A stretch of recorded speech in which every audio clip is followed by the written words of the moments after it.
दोस्तों नमस्कार। आज हम बात करेंगे मत्स्य अवतार भगवान विष्णु जी के प्रथम अवतार। मछली के रूप में अवतार लेकर के भगवान विष्णु जी ने एक ऋषि को सब प्रकार के जीव जंतु एकत्र करने के लिए कहा और पृथ्वी जब जल में डूब रही थी तब मत्स्य अवतार में भगवान ने उस ऋषि की नाव की रक्षा की। इसके पश्चात ब्रह्मा ने पुनः जीवन का निर्माण किया। एक दूसरी मान्यता के अनुसार एक राक्षस ने जब वेदों को चुराकर सागर के अथाह गहराई में डुबा दिया था, तब भगवान विष्णु ने मत्स्य रूप धारण करके वेदों को प्राप्त किया और उसे पुनः स्थापित किया। दोस्तों, जैसा कि हम सभी लोग यह जानते हैं कि एक बार ब्रह्मा जी की असावधानी के कारण एक बहुत बड़े दैत्य ने वेदों को चुरा लिया। उस दैत्य का नाम था हयग्रीव। वेदों को चुरा कर कहीं लुप्त हो गया। वेदों को चुरा ले जाने के कारण ज्ञान लुप्त हो रहे थे। चारों ओर अज्ञान का अंधकार फैल रहा था और पाप अधर्म बढ़ रहा था। तब भगवान विष्णु ने धर्म की रक्षा के लिए मत्स्य रूप धारण करके हयग्रीव का वध किया और वेदों की रक्षा की। इस समय दो विपदाएं चारों तरफ से घेर रखी थी। एक तो धरती लोक, जो पापियों व अधर्मों के कारण धरती लोक त्राही त्राही कर रही थी। जैसे बुराई के सागर में एक छोटी सी मछली को ढूंढना। कहने का तात्पर्य, पृथ्वी लोक पर बहुत अधिक मात्रा में राक्षस हो चुके थे और नाम मात्र ही इंसान बचे थे। इसलिए पुनः सृष्टि निर्माण हेतु यह जलप्रपात जरूरी था और उधर ब्रह्मलोक से वेद गायब हो चुके थे। इन दोनों का निदान हेतु यह कार्य आवश्यक था। भगवान ने मत्स्य का रूप किस प्रकार धारण किया, आइए विस्तार पूर्वक जानते हैं। कल्पांत के पूर्व एक पूर्ण आत्मा राजा तप कर रहा था। राजा का नाम था सत्यव्रत। सत्यव्रत पूर्णात्मा के साथ साथ बड़े हृदय वाला भी था। प्रभात का समय था, सूर्यास्त हो चुका था। सत्यव्रत कृतमाला नदी में स्नान कर रहे थे। सत्यव्रत स्नान करने के बाद जब तर्पण के लिए अंजलि में जल लिया तो अंजलि में जल के साथ एक छोटी सी मछली भी आ गई थी।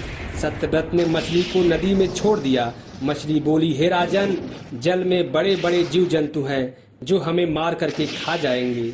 कृपया करके मेरे प्राणों की रक्षा करिए। सत्यव्रत के हृदय में दया उत्पन्न हो गई। उसने मछली को जल में भरे हुए अपने कमंडल में डाल लिया। तभी एक आश्चर्यजनक घटना घटी। रात में मछली का शरीर बढ़ने लगा कि कमंडलू उसके रहने के लिए छोटे पड़ने लगे। दूसरे दिन मछली सत्यव्रत से बोली, हे राजन, मेरे रहने के लिए कोई दूसरा स्थान ढूंढिए, क्योंकि मेरा शरीर अब बढ़ रहा है। ये घूमने फिरने में बहुत कष्ट हो रही है। सत्यव्रत ने मछली को कमंडल से निकाल करके पानी के भरे हुए मटके में रख दिया। यहाँ भी मछली का शरीर बढ़ने लगा और उसके लिए मटके छोटे पड़ने लगे। दूसरे दिन मछली सत्यव्रत से बोली, हे राजन, मेरे रहने के लिए कहीं और प्रबंध करिए, क्योंकि मटका भी हमारे लिए छोटे पड़ रहे हैं। तब सत्यव्रत ने मछली को निकाल करके एक सरोवर में डाल दिया, किंतु सरोवर भी मछली के लिए छोटे पड़ने लगे। के बाद सत्यव्रत ने मछली को नदी में, फिर उसके बाद समुद्र में डाल दिया। राजन को बहुत ही आश्चर्य हुआ। समुद्र में मछली का शरीर इतना अधिक बढ़ गया कि मछली के रहने के लिए वह भी छोटा पड़ने लगा। मछली पुनः सत्यव्रत से बोली, हे राजन, यह समुद्र में मेरे रहने के लिए उपयुक्त स्थान नहीं है। मेरे लिए कहीं और व्यवस्था करिए। राजा सत्यव्रत अब विस्मय हो उठे थे। उसने आज तक ऐसी मछली कभी नहीं देखी थी। वह विस्मय भरे शब्दों से बोले कि मेरी बुद्धि को विस्मय के सागर में डुबो देने वाले आप कौन हैं? आपका शरीर जिस गति से प्रतिदिन बढ़ रहा है, उसे दृष्टि में रखते हुए बिना किसी संदेह से यह कहा जा सकता है कि आप अवश्य ही परमात्मा हैं। यदि यह बात सत्य है तो कृपया करके मुझे बताइए, आपने मत्स्य अवतार रूप क्यों धारण किया हुआ है? और सचमुच में वह भगवान हरि ही थे। मत्स्य रूपीधारी भगवान हरि ने कहा, हे राजन, हयग्रीव नामक दैत्य ने वेदों को चुरा लिया है। जगत में चारों ओर अज्ञान और अधर्म का अंधकार फैला हुआ है। मैंने हयग्रीव को मारने के लिए ही मत्स्य रूप लिया है। आज से 7वें दिन पृथ्वी प्रलय के चक्र में फिर आएगी।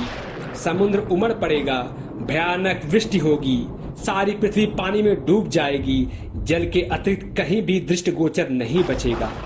उस समय मेरे द्वारा भेजा गया आपके पास एक नाव पहुंचेगी। आप सभी अनाजों, औषधि, बीजों आदि सब ऋषियों के साथ नाव में बैठ जाइएगा। मैं उसी समय आपको पुनः दिखाई पड़ूंगा और आपको आत्मत्व का ज्ञान प्रदान करूंगा। राजा सत्यव्रत उसी दिन से हरि का स्मरण करते हुए प्रलय का प्रतीक्षा करने लगे। 7वें दिन पृथ्वी पर समुद्र बढ़ने लगी और संपूर्ण पृथ्वी जल में समा गई। उस समय एक नाव दिखाई दिया। सत्यव्रत सप्तऋषियों के साथ उस नाव पर बैठ गए। राजा सत्यव्रत नाव में अनाज, बीज, भंडार, पेड़ पौधे इत्यादि आदि सामान रख लिए। उस भयंकर प्रलयकारी महासागर में नाव तैरने लगी। प्रलय के उस सागर में उस नाव के अतिरिक्त कहीं भी कुछ भी दिखाई नहीं दे रहा था। सहसा मत्स्य रूपी भगवान प्रलय के सागर में दिखाई पड़े। सत्यव्रत और सप्तऋषि गण मत्स्य रूपी भगवान की प्रार्थना करने लगे। हे प्रभु, आप ही सृष्टि हैं, आप ही पालक हैं और आप ही रक्षक हैं। दया करके हमें अपनी शरण में लीजिए, हमारी रक्षा कीजिए। सत्यव्रत और सप्तऋषियों की प्रार्थना पर मत्स्य रूपी भगवान प्रसन्न हो उठे। उन्हें अपने वचन के अनुसार सत्यव्रत को आत्मज्ञान प्रदान किया। भगवान हरि ने बताया, सभी प्राणियों में मैं ही निवास करता हूँ। न कोई ऊंच है न कोई नीच है, सभी प्राणी एक समान है। जगत नश्वर है, नश्वर जगत में मेरे अतिरिक्त कहीं कुछ भी नहीं है। जो प्राणी मुझे देखते हुए जीवन व्यतीत करता है वह अंत में मुझ में मिल जाता है। मत्स्य रूपी भगवान से आत्मज्ञान पाकर सत्यव्रत का जीवन धन्य हो उठा। वे जीते जी जीवन मुक्त हो गए। प्रलय का प्रकोप शांत होने पर मत्स्य रूपी भगवान ने हयग्रीव को मारकर वेद छीन लिए और भगवान ने ब्रह्मा जी को पुनः वेद दे दिए। इस प्रकार भगवान ने मत्स्य रूप धारण करके वेदों का उद्धार तो किया ही किया, साथ में ही संसार के प्राणियों का भी अमित कल्याण किया। जब जब पाप बढ़ता है और जब सृष्टि का विनाश होने लगता है, तब तक भगवान हरि एक नए रूप में अवतरित होते हैं और हम सभी लोगों का कल्याण करते हैं। दोस्तों, उत्साहवर्धन के लिए एक लाइक जरूर करें। हमारा सपोर्ट करने के लिए हमारे YouTube चैनल को सब्सक्राइब करें। वीडियो देखने के लिए आप सभी लोगों का बहुत बहुत धन्यवाद। रेड कलर का सब्सक्राइब बटन को दबा करके हमारे YouTube चैनल को जरूर सब्सक्राइब कर लीजिएगा। बहुत बहुत धन्यवाद।